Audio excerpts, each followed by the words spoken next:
সোমবার নবান্নে মুখ্যমন্ত্রীর মুখে যেন আমজনতার মনের কথা। মুখ্যমন্ত্রীর ধমকের মুখে তাবড় সব মন্ত্রী থেকে বিধায়ক, পুরসভার চেয়ারম্যান থেকে পুরো আধিকারিক। বৈঠকে তার হাতে থাকা নানা তথ্য ও ছবি জানান দিয়েছে। সব জানতেন মুখ্যমন্ত্রী, তাহলে এখন কেন এত গোসা? 24-এর ভোটের ফল বলছে তৃণমূল থেকে মুখ ঘোরাচ্ছে শহরের মানুষ। 121টি পুরসভার মধ্যে 74টিতে এগিয়ে বিজেপি, বাম কংগ্রেস এগিয়ে 6 পুরসভায়। মুখ্যমন্ত্রী নিজের কেন্দ্রের 8টি ওয়ার্ডের মধ্যে 5টিতেই পিছিয়ে তৃণমূল।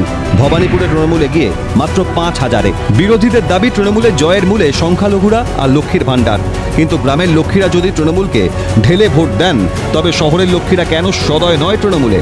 কার্যত সব আসনেই সংখ্যালঘু অধ্যুষিত এলাকায় ব্যাপকভাবে এগিয়ে থেকেছে তৃণমূল। সংখ্যাগুরু অধ্যুষিত এলাকায় ঢুকে পিছিয়ে থাকা ভোট ছাপিয়ে 12 আসনে জয় পেতে হয়েছে বিজেপিকে।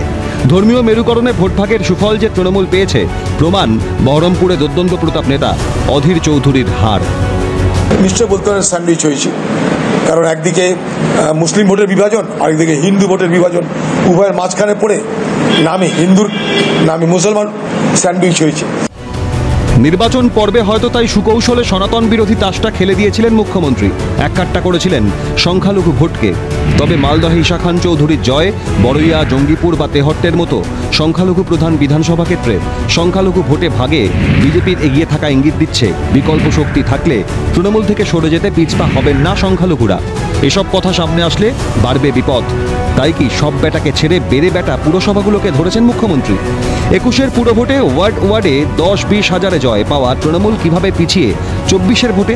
কেন্দ্রীয় বাহিনীর উপস্থিতিতে ক্যামেরা ঝলকানিতে থাকা শহরাঞ্চলের তৃণমূলের দাদাদের সাধু টাকায় কি পিছিয়ে থাকার কারণ?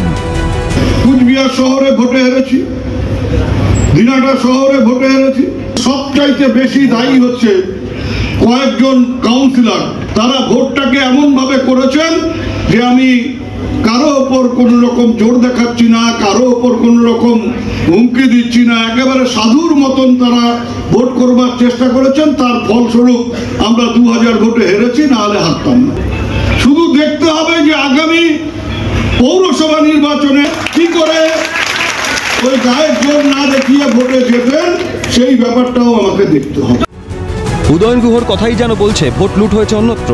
সোমবারের বৈঠকে পুরসভার চেয়ারম্যান কাউন্সিলরদের ধমক দিয়ে কার্যত সায় দিলেন উদয়নের কথাতেই।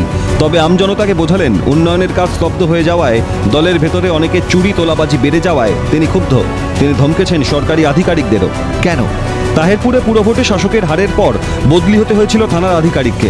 এবারও কি কেউ 19-এর ভোটের শীতলকুচির মতো দেবাশিস ধরের ভূমিকায় ছিলেন? তাই কি মুখ্যমন্ত্রীর রোষের মুখে আধিকারিকরাও?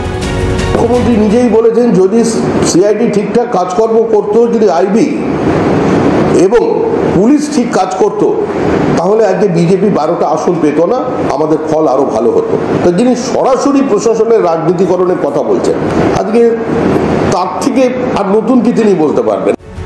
তৃণমূল দল ও সরকারের বিরুদ্ধে কাটমানি তোলাবাজির অভিযোগে হঠাৎ করে ফের কেন রুদ্রমূর্তি নেত্রীকে বুঝেছেন 29টি আসন পেলেও সর্বব্যাপী দুর্নীতি বেশ ছাপ ফেলেছে মানুষের মনে। মনোসহায়ক পদে নিয়োগে দলবদলু রাজীব বন্দ্যোপাধ্যায়ের বিরুদ্ধে দুর্নীতির তদন্ত এখনও ঠান্ডা করে। তবে কি সোমবারের বৈঠক থেকে দলের পুরো মাতব্বরদের নেত্রী বুঝিয়ে দিলেন শুধু টাকা টাকা না, চাই আনুগত্য, চাই ভোটও? নেত্রী কি চাইছেন ডায়মন্ড মডেল? ও 7 লক্ষের বেশি ভোটে জিতেছে এবং আমার মনে হয় ও রেকর্ডের জন্য বাংলার মানুষকে আমাদের আরো কনগ্রাচুলেশন।